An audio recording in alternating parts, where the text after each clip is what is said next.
राम राम मंडळी, काय म्हणते मार्केट? आता 3-4 दिवस मार्केट एवढं वर गेलेलं असताना थोडंफार कन्सोलिडेशन ठीक आहे ना, म्हणजे त्यात काही जास्त वाईट वाटून घ्यायची गरज नाही आपल्याला. सो आज बहुतेक मार्केट थोडंफार खाली राहण्याची शक्यता आहे.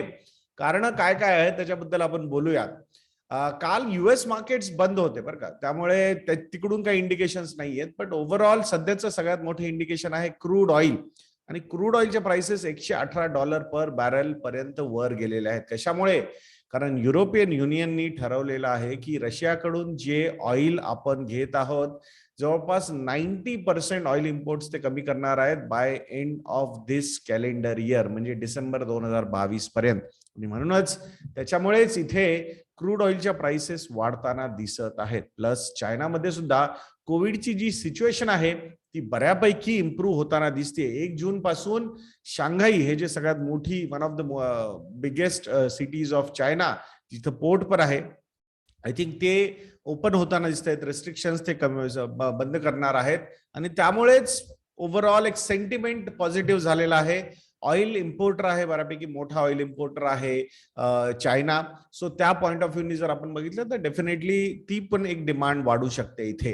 सो डिमांड बद्दल बोलत आहोत, आम्ही पण तुमच्या समोर एक डिमांड ठेवणार आहोत. आज 1000 लाईक्सच्या टार्गेटची डिमांड किंवा रिक्वेस्ट मी तुमच्या समोर ठेवणार आहे. सो नक्की तुम्ही ती 1000 लाईक्सची रिक्वेस्ट पूर्ण करा. या व्हिडिओला लाईक्स बटन दाबायला विसरू नका.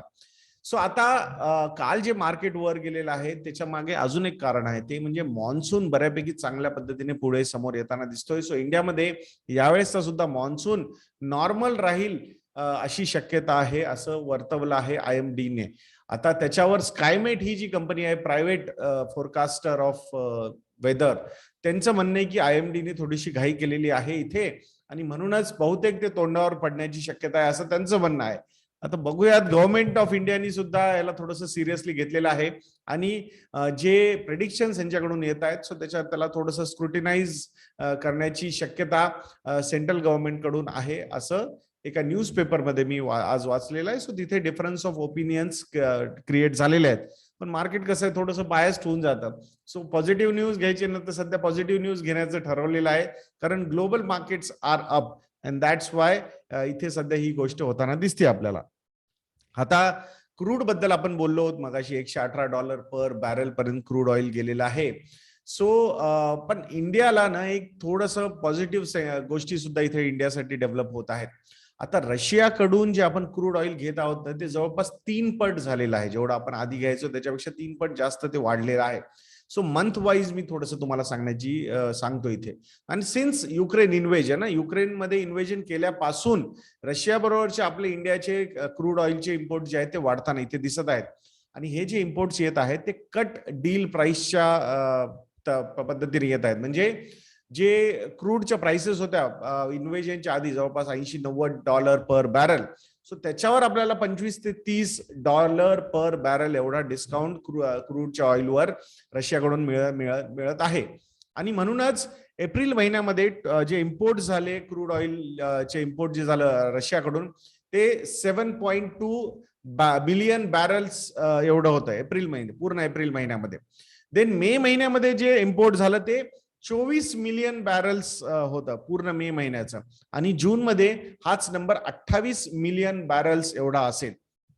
आता हे काय इम्पॉर्टंट आहे, एवढं काय म्हणजे ह्याच्यात असं काय की बाबा एवढं आणलंय यांनी क्रूड आणलंय, तर ह्याच्यात म्हणजे आपलं दिवसाचं इम्पोर्ट जे आहे, दिवसाचं जे कन्झम्पशन आहे इंडियाचं क्रूड ऑइलचं, ते 5 मिलियन बॅरल्स आहे. सो म्हणजे जून महिन्यामध्ये जे आपण क्रूड इम्पोर्ट करू रशियाकडून, सो ते असेल जवळपास 6 दिवसांसाठी पुरेल आपल्याला, जवळपास 6 दिवसांसाठी. आता हे काय इम्पॉर्टंट आहे, कारण पूर्ण FY22 जर बघितलं मी, फायनान्शियल इयर 22, त्याच्यामध्ये total oil imports from Russia हे फक्त 15 मिलियन बॅरल्स होते. 15 मिलियन बॅरल्स पूर्ण वर्षभराचे, म्हणजे फक्त 3 दिवसाचं ऑइल आपण रशियाकडून मागवलेलं. आता जून महिन्याचं जर आपण बघितलं कन्झम्पशन, सो 6 दिवसांचं कन्झम्पशन जर आपण रशियाकडून घेणार असू, तर याचा अर्थ काय होतो, 30 दिवसांमध्ये 6 दिवस म्हणजे 20%. सो ऑइल म्हणजे जिथे पॉइंट सम पर्सेंटेज मध्ये आपलं ऑइल इम्पोर्ट्स होते यांच्याकडून रशियाकडून, सो तिथे आपण जर बघितलं तर ते ऑलमोस्ट 20% जर जाणार असेल, तर डेफिनेटली आपल्याला ते फार मोठं प्रॉफिटेबल बेट होऊ शकते. आपला सगळ्यात मोठा प्रॉब्लेम काय इंडियाचा सध्या? Crude oil. बाकी प्रॉब्लेम नाही आहेत आपले एवढे मोठे. हे जे जगामध्ये इन्फ्लेशन वाढलेलं आहे तिथं फ्री पैसे वाटले गेलेले म्हणून त्यांचं इन्फ्लेशन वाढलेलं आहे. आपल्या इंडियामध्ये कोणीही फ्रीमध्ये पैसे वाटलेले नाहीयेत. हे लक्षात घेणं गरजेचं आहे. आपल्याकडे फक्त गरजू लोकांनाच पैसे दिले गेले आणि मॅक्झिमम धान्य दिलं गेलं सगळ्यांना, की बाबा पॅन्डेमिक मुळे तुम्हाला जे अन्न वस्त्र निवारामध्ये अन्न हा ही एक फार इम्पॉर्टंट गोष्ट आहे, बेसिक नीड आहे, ती प्रोव्हाइड केली गेली लोकांना. सो ही गोष्ट लक्षात घेणं गरजेचं आहे. सो आपल्याकडे नीड्स कंप्लीट केल्या गेल्या, तिकडे वॉन्ट साठी पैसे दिले गेले युएस मध्ये, आणि म्हणूनच इन्फ्लेशन आउट ऑफ कंट्रोल गेलेलं आहे. 40 वर्षांच्या हायएस्ट लेवलवर ते इन्फ्लेशन गेलेलं आहे. सो हा फार मोठा डिफरन्स आहे इंडियामध्ये आणि युएस मध्ये. सो आपलं जर क्रूड ऑइलचं इक्वेशन बरं झालं सो आपल्याला तिथे फार मोठा बेनिफिट होऊ शकतो. आपलं करंट अकाउंट डेफिसिट कंट्रोलमध्ये राहिलं खूप साऱ्या गोष्टी आपल्या प्रॉपरली होऊ शकतात. आणि म्हणूनच इंडियासाठी सगळ्यात मोठं जर काही कारण असेल ज्याच्याकडे आपण लक्ष द्यायला पाहिजे तर ते आहे क्रूड ऑइल प्राइसेस. आणि ऍक्च्युअल आपल्याला किती मध्ये पडतं क्रूड हे सगळ्यात इम्पॉर्टंट आहे.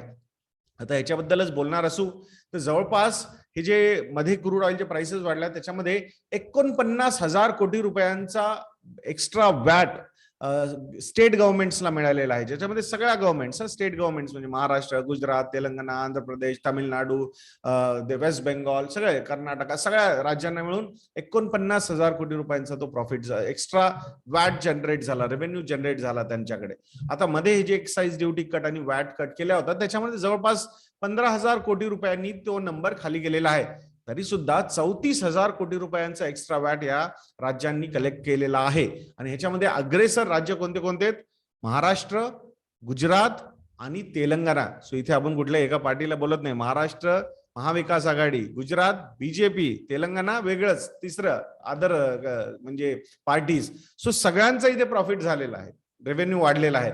सो अशी आशा करूयात आपण की अजून जास्त आपल्याला प्राइस कट्स या राज्यांकडून आणि सेंट्रल गव्हर्नमेंट कडून सुद्धा मिळण्याची शक्यता आहे, जे ह्यांनी इथं फुलफिल करायला पाहिजे. बिकॉज क्रूड ऑइल जे आपण मागवतो आहेत रशियाकडून आणि ज्याची जवळपास 20% कॉन्ट्रीब्युशन गेलेलं आहे सध्या मंथ वाईज जर मी बघितलं तर डेफिनेटली आपल्याला बऱ्यापैकी स्कोप आहे पेट्रोल आणि डिझेलच्या प्राइसेस अजून सुद्धा कमी करण्याचा.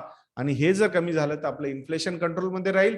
इन्फ्लेशन जर कंट्रोलमध्ये राहिलं तर इंटरेस्ट रेट्स कंट्रोलमध्ये राहतील. इंटरेस्ट रेट्स कंट्रोलमध्ये राहिलं तर प्रॉफिटेबिलिटी कॉर्पोरेटची चांगली राहील. प्रॉफिटेबिलिटी कॉर्पोरेटची चांगली राहिली तर स्टॉक मार्केट सुद्धा चांगलं परफॉर्म करेल. सो या सगळ्या गोष्टी एकमेकांशी लिंक्ड आहेत. आशा करूयात की इथे असेच स्टेप्स घेतले जातील. आता बोलूयात LIC बद्दल. LICचा Q4 चे रिझल्ट काल बाहेर आलेले आहेत आणि रिझल्ट आता तुम्ही कसं बघणार ह्याच्यावर अवलंबून आहेत. सो आज जर न्यूज पेपर्स कडे बघितलं तर असं दिसतंय की अरे बापरे, नेट प्रॉफिट जो आहे LICचा Q4 चा तो 18% खाली पडलेला आहे. 2900 कोटी रुपयांवरून 2300 कोटी रुपयांपर्यंत खाली आलेला आहे.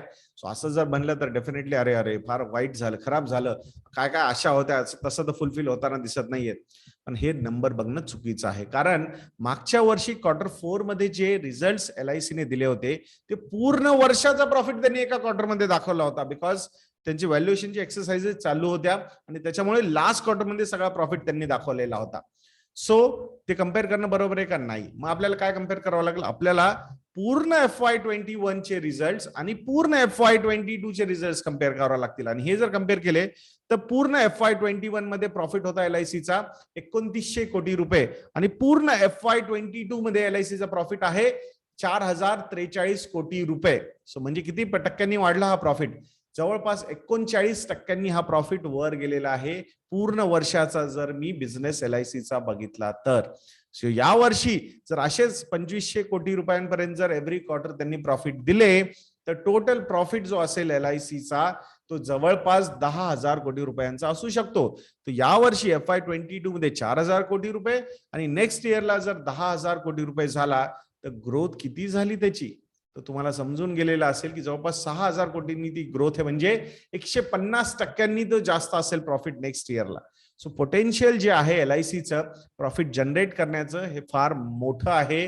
त्यांनी आता तर तो शिफ्ट घेतलेला आहे पॉलिसी होल्डर टू शेअर होल्डरवर लक्ष देण्यासाठी. सो मला वाटते येणाऱ्या काळामध्ये बऱ्यापैकी चांगले प्रॉफिट्स LIC ही कंपनी दाखवू शकेल. आणि फील गुड फॅक्टर म्हणून या क्वार्टरमध्ये त्यांनी ₹1.5 डिव्हिडंड सुद्धा इन्व्हेस्टर्सला डिक्लेअर केलेला आहे. येणाऱ्या काळामध्ये one of the highest dividend pairs असणार आहे LIC ही कंपनी, असं मला वाटते. कारण कॅपिटलची जी रिक्वायरमेंट आहे ती जास्त नाहीये, त्यामुळे रिटेन्ड अर्निंग्स कमी असण्याची शक्यता असणार आहे LIC कडे. आणि मॅक्झिमम जे काय अर्निंग्स येतील ते पास ऑन करतील टुवर्ड्स दी शेअर होल्डर्स डिव्हिडंडच्या रूपामध्ये. सो आय थिंक गव्हर्नमेंट सगळ्यात मोठा बेनिफिशियरी राहणार आहे इथे. सो ते पण एक लक्ष ठेवण्यासारखं असेल ही गोष्ट. आता टाटा मोटर्स बद्दल बोलूयात. फोर्ड मोटर्सचा जो प्लांट गुजरातमध्ये ते विकत घेणार आहेत, सो त्या प्लांटमध्ये इलेक्ट्रिक व्हेकल बिझनेसवर सगळ्यात जास्त फोकस असणार आहे. तिथले जे काही लेबर्स असतील ते सगळे लेबर्सला तेच परत कामावर घेण्याची शक्यता आहे. त्या डीलचे डिस्कशन चालू आहेत. डीलची साईज किती असेल, फायनान्शियल्स कसे असतील, लेबर इश्यूज कसे सॉल्व्ह केले जातील, या सगळ्या गोष्टींवरचे डिस्कशन सध्या टाटा मोटर्स आणि फोर्ड मोटरमध्ये चालू आहेत. पण इलेक्ट्रिक व्हेकलच्या पॉईंट ऑफ व्ह्यूने जर बघितलं तर definitely a step in the right direction Tata मोटर्सने अजून एकदा घेतलेली आहे. आता महिंद्रा अँड महिंद्रा बद्दल पण बोलूयात. महिंद्रा अँड महिंद्रानी सुद्धा काल डिक्लेअर केलेलं आहे XUV 300 हे जे त्यांचं व्हेरियंट आहे ते इलेक्ट्रिक व्हेकलचं व्हेरियंट म्हणून पण ते लॉन्च करणार आहेत by end of this financial year FY23, म्हणजे मार्च 2023 पर्यंत ते व्हेरियंट ते लॉन्च करतील. So pole position already Tata मोटर्सने घेतलेली आहे आणि त्याच्या मागे मागे महिंद्रा अँड महिंद्रा फार बऱ्यापैकी पेस मध्ये चालू आहे. स्टील जो पेस टाटा मोटर्सचा आहे तो खूप जास्त आहे कम्पेअर्ड टू सगळे बाकीचे जर व्हेकल मेकर्स बघितलं आपण तर. So from that point of view I think major market share already electric vehicles मध्ये 80% वर टाटा मोटर्स आहे. मी असं नाही म्हणत की हे त्याच लेवलला राहील, पण बऱ्यापैकी डॉमिनंट पोझिशनला टाटा मोटर्स राहण्याची शक्यता आहे इलेक्ट्रिक व्हेकल बिझनेस मध्ये. आता वोडाफोन आयडिया बद्दल बोलूयात. वोडाफोन आयडिया मध्ये असं न्यूज रिपोर्ट सांगतायत अमेझॉन आणि काही प्रायव्हेट इक्विटी फर्म्स 20,000 कोटी रुपये इन्व्हेस्ट करणार आहेत असं न्यूज एक आलेली आहे. अमेझॉनने याच्यावर काहीही कमेंट द्यायला डिनाय केलेला आहे. आदित्य बिर्ला ग्रुपनी सुद्धा डिनाय केलेला आहे. आता बघूयात की नॉर्मली डिनायलच्या नंतर कधी कधी एक्सेप्टन्स येतात किंवा कधी कधी काही त्याच्याबद्दल डिस्कशनच होत नाहीयेत. मला लॉजिक वाटत नाहीये तसं अमेझॉन वोडाफोन मध्ये येऊन काय करणार आहे exactly. So but looking forward to analyse, बघूयात काय काय होतंय येणाऱ्या काळामध्ये याच्यावर. शेवटची न्यूज आहे ती आहे अडानी एंटरप्राइजेसची. अडानी एंटरप्राइजेस निफ्टी 50 मध्ये इन्क्लूड होण्याची शक्यता आहे. कोण जाईल मग निफ्टी 50 मधून बाहेर? तर श्री सिमेंट बाहेर जाण्याची शक्यता आहे असं एका रिपोर्ट मध्ये आलेलं आहे. आणि जवळपास $183 मिलियन इन्फ्लोज, पॅसिव्ह फंडचे इन्फ्लोज अडानी एंटरप्राइजेस मध्ये होऊ शकतील ह्याच्यामुळे. आणि रुपीज टर्म मध्ये बघितलं तर जवळपास 1418 कोटी रुपये इथे या स्टॉक मध्ये येण्याची शक्यता आहे पॅसिव्ह फंड्सच्या इन्फ्लोजच्या मधून बघितलं तर. सो डेफिनेटली पॉझिटिव्ह न्यूज असू शकेल. रिबॅलन्सिंग ड्यू आहे, सो लवकरच ते नंबर्स आपल्या समोर येतील आणि कोण कुठून निघणार हे सुद्धा आपल्याला कळून जाईल. शेवटची न्यूज राहिली 40% जे IPOs आले यावर्षी कॅलेंडर इयर मध्ये जे IPOs आले त्याच्यापैकी 40% IPOs हे बिलो इश्यू प्राइस च्या ट्रेड करत आहेत, म्हणजे अनसक्सेसफुल झालेले आहेत इन्व्हेस्टर्सच्या पॉइंट ऑफ व्ह्यूनी. बट जे प्रमोटर्स आहेत ज्यांनी ते लॉन्च केले होते IPO त्यांच्यासाठी तर काही फरक पडत नाही त्यांना, बिकॉज अल्टिमेटली त्यांना जो पैसा रेज करायचा होता तो त्यांनी रेज केलेला आहे. जसजसं मार्केट सेंटिमेंट खराब होतं तसं IPOs वरच्या रिॲक्शन्स, ऍक्च्युअल रिॲक्शन्स आपल्याला कळतात. सो म्हणूनच जास्त पळापळी नाही करायची IPOs साठी. सो बिझनेस कडे बघा रादर दॅन फक्त IPO आहे म्हणून इन्व्हेस्ट करू नका कुठेही. सो आशा करतो मित्रांनो की तुम्हाला हा सुद्धा आपला उपक्रम आजचा आवडला असेल. सो आवडला असेल तर इन्व्हेस्टरज्ञ.in ला व्हिजिट करा, मराठी हा प्रोमो कोड यूज करा आणि आमच्या रेडीमेड मॉडेल पोर्टफोलिओजवर 45% हायेस्ट एव्हर डिस्काउंट मराठी बांधवांसाठी तुम्हाला मिळेल. सो आशा करतो इन्व्हेस्टरज्ञ.in ला व्हिजिट करून तुम्ही आमचे मॉडेल पोर्टफोलिओज नक्की सबस्क्राईब कराल. अशाच व्हिडिओसाठी चॅनलवर बनून राहा आणि नेक्स्ट व्हिडिओ पर्यंत मला आज्ञा द्या मित्रांनो. जय हिंद, जय महाराष्ट्र.